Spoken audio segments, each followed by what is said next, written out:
Chers amis, shalom, uvracha b'shem Hashem, naaseh ve'natzliach. En ce mercredi 18 du mois de septembre, et nous sommes déjà le 15 du mois de Elul, on commence une nouvelle série qui s'appellera La vie du juif, où nous allons parler et développer ensemble, petit à petit, ce que, à la veille de ce Yom extraordinaire Rosh Hashanah qui arrive, les Tova Livracha, peut-être le dernier avant la Géoula, qui vivra verra.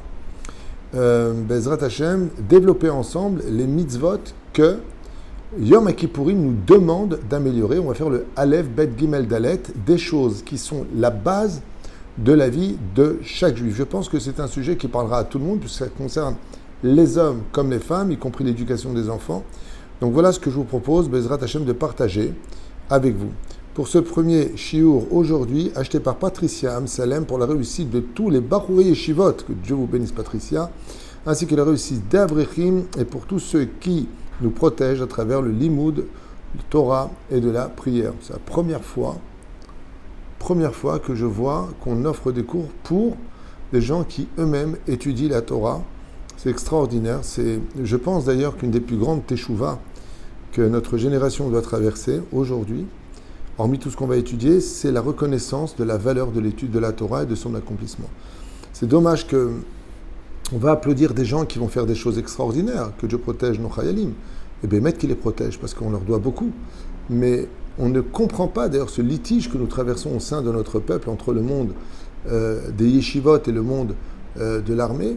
C'est qu'en réalité, le litige, il existe. Si pour toi, l'étude, ça vaut rien. Ou alors ça vaut, mais bon, il y a plus important. Mais si on est conscient que si on étudiait tous la Torah, comme c'est marqué dans la paracha de la semaine Kitavo, eh bien on se rendrait compte que à l'époque de Rabbi Shimon Bar Yochai, qui étudiait la Torah, il n'y avait pas d'arc-en-ciel, il n'y avait pas de guerre, il n'y avait pas de problème, les gens étaient heureux. À l'époque du roi Salomon, à l'époque de Chizkiyahu Hamelech, il n'y avait même pas besoin d'armée, parce que les gens étudiaient la Torah. Le Chafetz Chaim, je vais raconter avant de commencer, en parlant de la valeur que Patricia Amsalem, donc, qui achète ce shiur, pour tous ceux qui étudient la Torah et tous ceux qui prient, qui vont à la synagogue, le côté dit pratiquant religieux. Un jour, il y a un homme comme ça qui passe et qui dit au Chafetz Chaim, il faudra organiser des ventes et pour soutenir les hôpitaux, pour soutenir les blessés, pour acheter des médicaments pour les veufs, pour les orphelins, pour les pauvres. Et le Chafetz Chaim, il a répondu, tu sais qu'il y a une adresse qui répond à toutes les demandes. Il lui dit laquelle? Il a écrit une yeshiva où on étudie la Torah. Plus il y aura de Torah dans la ville, et moins il y aura de pauvres, moins il y aura de morts, moins il y aura moins il y aura. C'est-à-dire que l'étude de la Torah, Magen al Adam ou Matzila, comme ça dit la Gemara. Magen ou Matzil. L'étude de la Torah, Magen, elle protège et elle sauve. Et le drame de cette génération, comme beaucoup d'autres d'ailleurs, c'est que les ennemis d'Israël le savent, mais nous, on ne le sait pas. On le sait, on aime la Torah, on ne lui donne pas la place qui lui est due. La première question qu'on posera à un mort quand il partira de ce monde, c'est « Donne-moi tes heures d'études ». Maseret Shabbat 31 Moudalef. Donne-moi tes heures d'études. Et là, il y a un choc, parce que pour nous, ce n'est pas le plus important. Quelles sont les études que tu as faites? Est-ce que tu as fini les Mishnayot? Est-ce que tu as fini les Gamarot? Est-ce que tu as étudié tout le Shulchan Aruch? Est-ce que tu as fait le Rambam? Est-ce que tu as fait Shtem Chevchat Targum? Combien de temps as-tu sanctifié à l'étude de la Torah? Asher Bahar Banu Mikol Ha'amim Venatan Lanu Et Torato. Quel est le but d'avoir été un peuple choisi par Dieu pour en faire un roi? L'étude de la Torah. Et nous, on ne le comprend pas. Ce qui compte pour nous, c'est d'être des bons juifs. Bon, ça va, toujours enfin, comme ça, des trucs qui veulent absolument rien dire, mais qui restent complètement muets le jour du jugement, puisque l'étude de la Torah équivaut à toutes les mitzvot de la Torah, Vetamut Torah, Keneged Kulam. C'est-à-dire que si je prends une heure d'étude de Torah, face aux 613 mitzvot de la Torah, okay, l'étude de la Torah, elle mange toutes les autres mitzvot de la Torah. Et c'est ça qu'on ne sait pas. Si la Gemara nous dit dans Baba Batra Bedaftet qu'une tzedaka, ça fait 6 anges, et une œuvre de chesed, de bonté vis-à-vis d'autrui, c'est 11 anges, ça fait 17. En 17 mots de lecture de Torah, j'ai déjà fait les 17 anges, sans me fatiguer, juste en lisant l'étude d'Hachem. Astechev Bezrat Hashem, on va commencer cette étude, premier shiur, premier numéro, Bezrat Hashem, que je vous conseille vivement d'écouter, peut-être d'apprécier, je ne sais pas si le but c'est d'apprécier, en tout cas, ça doit changer notre vie. Et ce qu'il y a d'extraordinaire, c'est que dans le Tikkun de Rabbeinu Nissim que nous allons faire, eh bien, il y a tout dans l'ordre de l'alphabet. Donc bien sûr, on ne va pas tout dire, parce que ça prendrait trop de temps, mais c'est ce qui concerne la vie du juif. La première chose que la lettre Aleph comprend, c'est Hashamnu. Mazé Hashamnu. La reconnaissance de ce qui ne va pas. Hashem en hébreu, avec un Aleph, pas Hashem qui veut dire Dieu, en traduction, ça veut dire coupable. Hashamnu. Alors, qu'est-ce que ça veut dire coupable? C'est horrible de commencer avec la lettre Aleph, avec le mot coupable. Ce qu'il faut retenir, chers amis, en pensant bien sûr à tous nos otages, de Kol Am Israël, où que vous soyez, que Dieu vous bénisse pour tout, passez une excellente année, que Bémet on vive tous la Géoula, c'est que, pourquoi est-ce qu'on commencerait de façon péjorative? Coupable, mais c'est horrible. Il faut être positif dans la vie. C'est-à-dire quoi, on est coupable? Déjà que les Juifs, ils souffrent tellement. En plus, on doit commencer par dire Hashamnu. Hashamnu de quoi? La réponse, elle est tellement puissante qu'elle aura du mal à pénétrer notre esprit. C'est parce qu'on ne sait pas qu'est-ce que Dieu, qui est Dieu, que notre existence, de par nous-mêmes en tant que créature, est déjà un péché face à lui. C'est-à-dire que nous, comment on imagine Dieu avec un esprit d'humain? Comment est-ce qu'on comprend le monde futur avec ce que notre imagination peut nous amener à comprendre? Rabbi Nachman de Breslav dit que quand il est arrivé au summum de l'étude de ce que son potentiel nishmato, c'est-à-dire au niveau de son âme, a pu atteindre, il a écrit comme ça dans Chayim Moharan que si un juif était conscient de qui était Dieu, il aurait honte d'exister. C'est ce qui répond au mot Hashamnu. Nous sommes coupables. Mazé Hashamnu. L'existence de l'homme est déjà de par lui-même une accusation. Comment est-ce qu'on peut exister face à Dieu? Comment est-ce qu'on peut se dire tiens, il n'y a pas de je. C'est impossible. Pourquoi la Mahlouket dans le Talmud nous dit entre Hillel et Shammai, est-ce qu'il était bon que Dieu crée l'homme? Réponse des deux. Non. Mais maintenant qu'il est créé, au moins qu'il se comporte comme un juif. Et c'est pour cette raison-là que tous les matins, nous allons dire dans la bénédiction, de façon péjorative et non pas de façon positive. On aurait dû dire Baruch Ata Hashem Elokeinu melech haolam she'asani Yehudi, qui m'a créé juif, c'est merveilleux, sois positif. Il dit mais non, mais même en tant que juif, tu n'aurais pas dû exister. Tu n'es qu'une petite créature infime, tellement ridicule face à ce que Dieu est, que tu n'aurais pas dû exister. Alors au moins, si tu existes, Shelo Asani Goy, qui ne m'a pas fait non-juif. Pourquoi? Parce que le non-juif a 7 mitzvot, 7 commandements à respecter, tandis que nous, on en a 613. Shelo Asani Goy. On aurait dû dire chez Asani Yehudi, tous les matins. Baruch Ata Hashem Elokeinu melech haolam, chez Asani Yehudi. Chez Asani Israël, qui m'a fait Israël. Non. Parce que juif ou non, d'exister face à ce qu'est Dieu, c'est déjà un péché en soi, au sein même de l'existence. Et comme ce péché de notre existence, parce qu'on existe, est terrible, on va vivre selon le chesed de Dieu et la teshuva. On va vivre avec une teshuva. C'est comme une mère qui dirait à son fils qui lui a tout donné, mais comment tu as pu me trahir? Tu es parti voir mes pires concurrents et tu leur as donné tous mes secrets.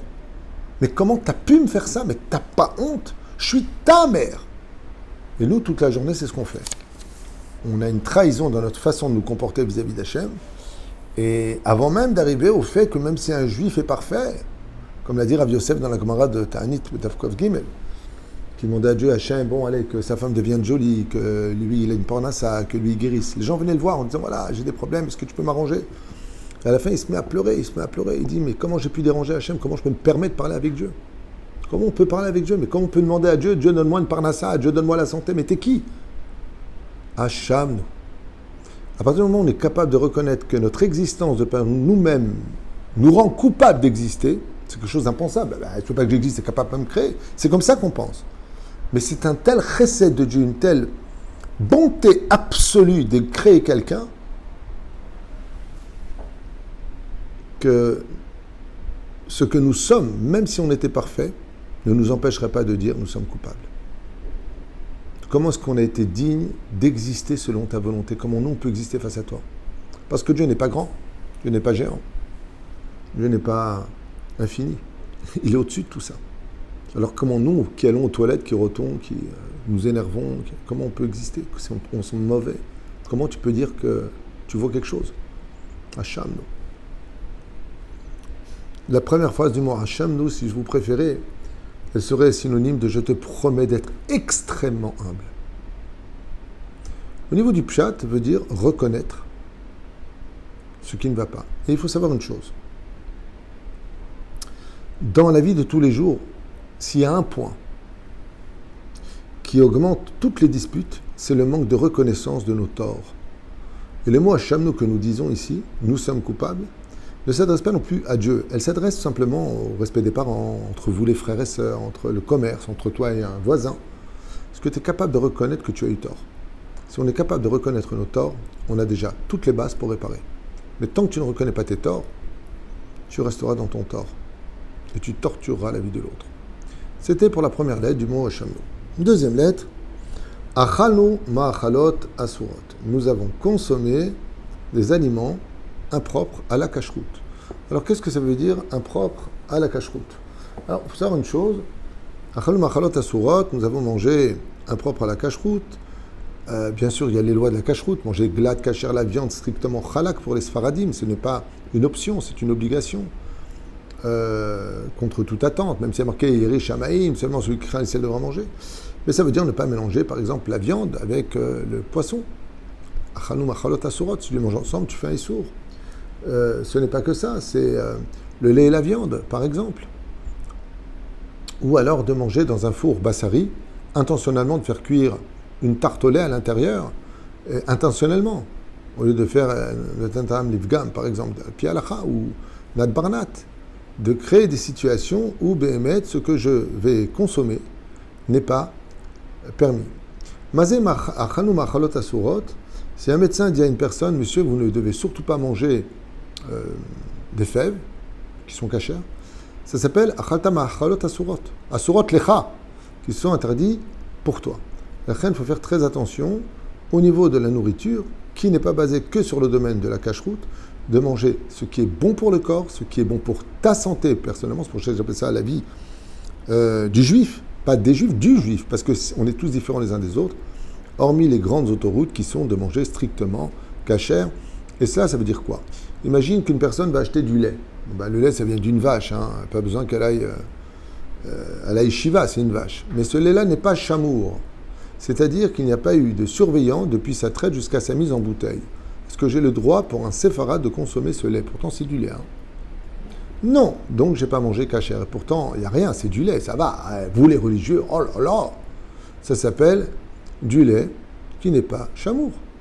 Pour un ashkenaz, ce serait permis. Pour un sfarad, c'est strictement interdit. Pourtant, la personne qui va dire, bon écoute, achète une bouteille de lait, ne voit absolument pas le mal qu'elle est en train de faire. Aval, ce que tu viens de manger, c'est machal assour. Sauf dans certains cas, comme j'ai expliqué une fois sur le lait et la viande. Vechen, alze aderer. On avance. Achalnu belo netilat yadaim. Alors, s'il y a vraiment une chose sur laquelle un homme se devrait d'être vigilant, comme enseigne Rav Yosef dans la Gemara, c'est que le netilat yadaim se fait, d'abord, je le dis comme ça à toute vitesse, avec la bénédiction que dans 2 cas seulement dans tout le judaïsme. Il n'y a que 2 cas où on fait les bénédictions de Baruch Ata Hashem Elokeinu Melech Olam, Asher Kideshanu Bemizot Avetsivanu Al Netilat Yadaim. Il n'y a que 2 cas. Le matin, quand je me lève, si j'ai dormi une demi-heure, donc je me lève le matin, j'ai de la Touma, je fais la bénédiction dessus. Le deuxième cas où je fais la bracha sur le Netilat Yadaim, c'est tout, il n'y en a pas d'autre, c'est si je mange kabetza de pain. Pas kazaï de pain, mais kabetza de pain. Kabetza de pain, c'est 54 grammes de pain. Si je mange kazaïd de pain, je fais Netilat sans bénédiction. Mais kabetza de pain avec bénédiction. À part ça, il n'y a pas d'autre situation où je dirais la bénédiction de Al Netilat Yadaim. Donc, ou le matin, ou 54 grammes de pain. À part ça, jamais, en aucun cas, je referai la bracha de Al Netilat Yadaim sur mon ablution des mains.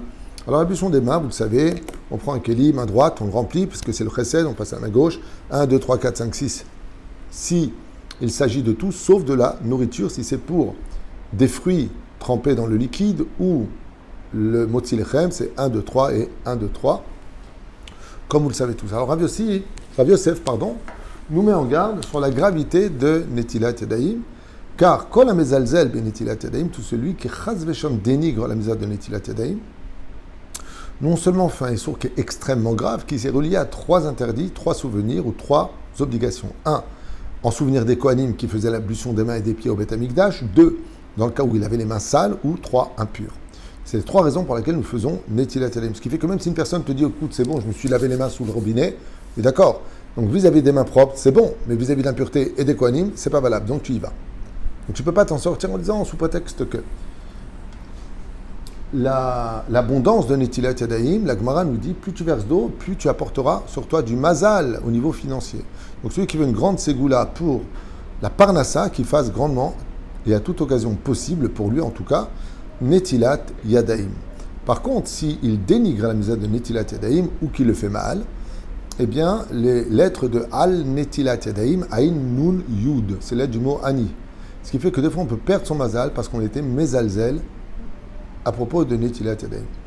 Rabbi Eliezer ben Orkanos, dans sa Tzavaat, à la fin du livre, il écrit que Kol mezalzel ben Netilat Yadayim, et là par contre il faut mettre sa ceinture de sécurité, celui qui dénigre la mitzvah de Netilat Yadayim, Enlo Chelek Laolam Haba. Waouh! Il perd son monde futur. Il perd son monde futur. On ne parle pas de petites choses, là on parle. C'est-à-dire que Netilat Yadayim, c'est pas moins grave que d'humilier une personne en public où il n'a pas de monde futur. C'est du même niveau. La reine fait très attention de vraiment soigner cette mitzvah-là. Et d'ailleurs, on a invité des invités comme pratiquement tous les Shabbats à la maison. Et on a reçu un très beau keli de Netilat Yadayim, un très gros keli de Netilat Yadayim, parce qu'il y a peut-être 1 litre dedans. Et il est lourd comme ça, quelque chose de très très valeureux, très beau. Mamash Matana Yafa, mais alors des fois on va dans une Chalukat Bayit ou un Bar Mitzvah autre. Si on ne peut pas donner une enveloppe, c'est bien d'acheter des choses spirituelles comme un keli magnifique de Netilat Yadayim. Ou même des fois quand on part en vacances, on pense à payer l'hôtel, la suite, les restaurants. Mais est-ce que tu as acheté un keli de Netilat Yadayim pour l'hôtel? Là-bas, il n'y a pas. Ah, je prendrai un verre, je m'arrangerai. Netilat Yadayim, si tu pouvais dépenser de l'or, un keli en or, ce serait une mitzvah. Il faut toujours prendre ce qu'il y a de plus beau pour ces kelim-là. Et la reine, il dit ici, Achanu Belo Netilat Yadayim, c'est extrêmement grave et considéré comme étant viens plutôt par là, un péché de grande, j'ai compris, de grande ampleur. C'est extrêmement grave de manger sans Netilat Yadayim.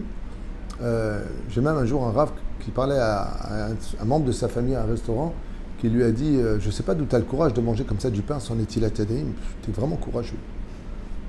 Je trouvais ça extraordinaire. Mais on continue. Achanu belo barachat chila basof, nous n'avons pas fait la bénédiction avant de manger et après de manger. Dans le judaïsme, pour la vie d'un juif, quand il va manger quoi que ce soit, à partir du moment où il dépasse la quantité de kazaït, soit 27 grammes de nourriture, ou belo lugmav, 84 millilitres d'eau, ou de peu importe ce qu'il va manger ou boire, eh bien, il a l'obligation de faire la bénédiction avant et après. S'il ne le fait pas, non seulement il n'aura pas réparé la nourriture, qui est la raison pour laquelle Dieu nous a appris à manger, il nous a fait en sorte que notre corps avait besoin de nourriture, c'est pour trier et libérer les nitzotzot. C'est ce qu'on appelle le birur à nitzotzot, et la bénédiction est très importante. Alors pour cela, il y a quand même des conditions, c'est de savoir quelles sont les bénédictions avant et après. Bon, c'est pas compliqué. Après, c'est 3 bénédictions, ou Boré Nefashot Rabot, ou Alamichiab à la Kalkala, ou le Birkat Amazon. Avant, cela va dépendre de ce que tu vas consommer. Rapidement, pour ceux qui ne le savent pas, et pour tout niveau, tout ce qui vient de la terre, la bénédiction est Boréperi Ha-Adama, ça porte son nom, terre. Tout ce qui vient de l'arbre, Boréperi Ha-Etz, et tout ce qui vient ni de l'arbre ni de la terre, Sheakol, Nia, Bidvaro. Donc, facilement, tu manges du poulet, quel bracha? Tu ne vas pas dire ça, tu ne vas pas dire Boréperi Ha-Etz, à moins que les poulets des dents. Mais il est évident que tu vas dire Sheakol. De l'eau, ça vient ni de la terre, ni de l'arbre, donc Sheakol. Les œufs, ni l'ano, Sheakol. Pas shoot. Ce qui vient de l'arbre, Haetz. Ce qui vient de la terre, Ha-Adama. Ce qui vient de ni l'un ni l'autre, Sheakol. Zapashut. Aval, nous avons des aliments qui sont ce qu'on appelle les rois de la nourriture. Le vin est la reine des boissons. Donc on ne dira pas Sheakol, on dira Boréperi Gefen. Le pain est le roi des aliments. Donc on lui donne une bracha spécifique. Ha-Motzilahem min Ha-Aretz. Pour les gâteaux, Boré, Miné, Mezonot. Et ensuite, on adaptera la bénédiction qui vient avant et après. Alors, ce que j'ai constaté, c'est que j'ai vu beaucoup de gens qui ont fait tchouva et makpid sur la bénédiction avant de manger, mais qui oublient très souvent de faire la bénédiction après d'avoir mangé. Et à quoi ça ressemble? C'est comme quelqu'un qui a ouvert la porte et qui la laisse ouverte. Ça permet au voleur de venir prendre tout ce qu'il y a à l'intérieur. Ce qui fait que si tu ne finis pas ta bracha, tu perds ta bracha. Alors c'est mieux de faire un que de rien faire du tout. Mais n'oublie pas un détail, Tsarich levarer lifne ve'achare. Alors je vous explique de façon assez imagée à quoi ça ressemble. Si le but des brachot, hormis le fait de remercier le Créateur du monde, comme dit le Rambam, tout celui qui mange sans faire de bénédiction est appelé voleur. Tu voles quelque chose qui appartient à Dieu. Pourquoi il y a une bénédiction avant et après? À quoi ça sert? Réponse simple. Imagine qu'il y ait une étincelle dans ce concombre, donc Boré-Péri, Ha-Adama. Tu vas manger. Tu prends le concombre et tu dis Baruch Ata Hashem, tu t'arrêtes. Elokeinu melech haolam, tu t'arrêtes. Boré-Péri Ha-Adama. Ba Boré-Péri Adama. Boré-Péri Ha-Adama. Et tu viens pour le manger. Chazak. Tu viens de libérer le nitzot. Seulement le nitzot, il est toujours là. Quand tu dis Boré Nefashot Rabot, tu l'as fait monter dans le ciel. Tu la renvoies dans son tikkun. Ce qui fait que l'un le retire, l'autre le fait monter. Donc si tu l'as retiré et que tu ne l'as pas fait monter, tu as laissé un nitzot sur terre. Juste pour comprendre un petit peu la profondeur des choses. Et que nos chachamim nous donnent du mérite incroyable de pouvoir constamment prononcer le nom de Dieu, surtout qu'on a 100 brachot à faire par jour. Donc n'oublie pas avant et après. On avance. On est toujours dans la lettre Aleph. Achalnu aladam kodem atfila. Alors, nous avons mangé sur le sang avant la prière. Et oui, effectivement, je rappellerai à tous les Sfaradim, même Lubavitch, qui suivent la chita de notre maître, le rabbi de Lubavitch, Zecher Tzaddik Vekadosh Ivracha, Zchuto Yigan Al Kol Am Israël, qui, lui, ce grand géant de la Torah, va utiliser un Mahamar qu'on retrouvera chez Magen Avraham, mais surtout, le Admour Hazaken, entre autres, dans son Kitzur Shulchan Aruch, sur le fait qu'une personne fatiguée, faible, qui a besoin de prier avec force, aurait le droit de manger. Certes, mais grâce à Dieu, même s'il a dit que la génération était faible, il n'a pas tort, la génération est faible, on peut tous, et c'est ce qu'on fait tous, ne pas manger avant la prière. Et c'est ce qu'on appelle Achalnu aladam lifne atfila. C'est-à-dire que tout celui qui mange avant la prière est considéré comme si il a versé du sang. Achalnu aladam, ça veut dire que tu as pris le sacrifice avant même de faire la shrita. D'abord, comme le dit le verset, Bereshit barakum et hashamaim ve'et haaretz. Il est interdit pour les Sfaradim, sauf s'il est faible ou malade, de chas v'shalom manger avant la prière. S'il a des médicaments à prendre, qu'il doit manger un gâteau avec, vakasha.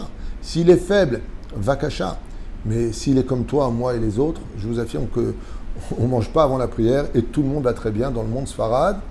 Mais la reine, comme le rabbi avait dit qu'on est une génération faible, alors ce mouvement s'est permis de manger avant la prière, impunément d'une certaine façon. C'est leur problème à eux, hein. Je ne suis pas en train de les critiquer. En tout cas, moi je m'adresse aux Sfaradim, Assour. Atchouvaï Assour, le Rav Ovadia, le Rav Yorbach. Pareil, l'Ochlim lifne atfila. Après, ils font ce qu'ils veulent. L'Anou Sfaradim, c'est à eux que je m'adresse, celui qui a de la crainte du ciel. Et à part, bien sûr, s'il est faible, s'il est fatigué, s'il sent qu'il n'y arrive pas, que la prière est trop longue et que... Alors il y a toujours la blague qui sort, ouais, il y a celui qui va prier pour vite aller manger, puis il y a celui qui mange pour mieux prier. Je vous affirme que dans le monde Sfarad, on ne se dépasse pas la prière pour aller vite manger. Je ne sais pas d'où sort cette bêtise qui donne bonne conscience. C'est faux et archi faux. Oufren, Bezrat Hashem Mamshir. Achalnu v'shatenu dvarim atzrichim bdikat min atol'aim belo badaknu. Effectivement, on peut manger tout à fait kasher et manger on ne peut plus taref. Un jour, le Ben Ishra, il raconte qu'il était en train de passer, qu'il a vu un homme qui mangeait un sandwich avec de la salade à l'intérieur. Il s'est arrêté net, il lui a dit, il y a plus de verre dans ta feuille de salade que tu as de cheveux sur la tête. Et ce n'était pas un chauve. La reine, tout ce que nous consommons, que ce soit les fruits de la terre ou les fruits des arbres, et surtout tout ce qui est agrumes, tout ce qui est salade, se doivent d'être particulièrement vérifiés afin qu'il n'y ait pas de verre à l'intérieur. Car le fait de manger un verre non seulement nous rend impurs, mais de qui plus est, alors bien sûr on ne parle pas des fruits de mer et tout ce qui est impur ou interdit. On parle de verre. Nous avons l'obligation de les vérifier, d'où l'importance, si possible, de manger du gouche katif. Au moins là-bas, il y a possibilité de voir des verres qui sont plutôt faciles à l'œil nu, dans le cas où il y en aurait. Alors, si chas vechalila bechas, une personne mangerait des verres, nitraenu alcool tola, vetola, sur chaque verre consommé, chamisha malkouyot. La punition, c'est quand même dur d'entendre des choses pareilles, surtout quand on est un adulte. Tu manges du verre, attention, hein. Makara, chamisha malkouyot. 5 coups de bâton. Alors, on ne va pas les prendre, les coups de bâton, mais ça peut être ton pneu qui crève, ça peut être une affaire que tu perds, fais attention. Manger des verres, c'est d'abord choua sourd méode, Et donc, même si on mange cachère, il n'y a pas de problème. Tu peux. C'est pour ça que ça me fait toujours un peu de peine. Quand les gens me disent « Ouais, j'ai mangé dans un restaurant qui n'est pas cachère, j'ai pris une salade. » Mais la salade, elle n'est pas nettoyée, elle n'est pas lavée, elle n'est pas vérifiée. Alors fais attention de manger là où il y a une théouda, un mashgiach qui vérifiera ce que tu mettras dans la bouche. Comme on le dit souvent, on fait très attention à ce qu'on sort de nos bouches, mais pas assez souvent attention à ce qui rentre dans notre bouche. Puis il y a ceux qui font très attention à ce qui rentre dans leur bouche, mais il ferait mieux de vérifier ce qui sort de leur bouche. La chen bezrat Hashem, ni la shonara, ni motzi shemra, ni nivulpe, rien de mal. Et de l'autre côté, ne rentre pas des vers dans ta bouche pour ne pas te transformer en serpent. Voilà, c'est le premier shiur, bezrat Hashem, sur la vie du juif, numéro 1, acheté par Patricia Amsalem pour le bien-être de tous les étudiants en Torah. Car il faut savoir que la lettre Aleph, maintenant engendrera la lettre Bet, que nous reverrons dans le shiur numéro 2 pour ceux qui sont intéressés par cette étude. Merci à vous de suivre, de partager. Merci pour votre soutien. Merci pour les fêtes, ceux qui peuvent nous soutenir pour des paniers. Volechem Racha, on a besoin. Bezrat Hashem aussi, on fera une vidéo. Ça y est, ça passe en Vaada, c'est-à-dire en réunion à la mairie, si Dieu veut, pour creuser enfin ce fameux bâtiment qu'on a promis il y a 3 ans. Ça a pris du temps, on a eu beaucoup d'obstacles, le Covid, la guerre, mais on y arrive. Kol Tov.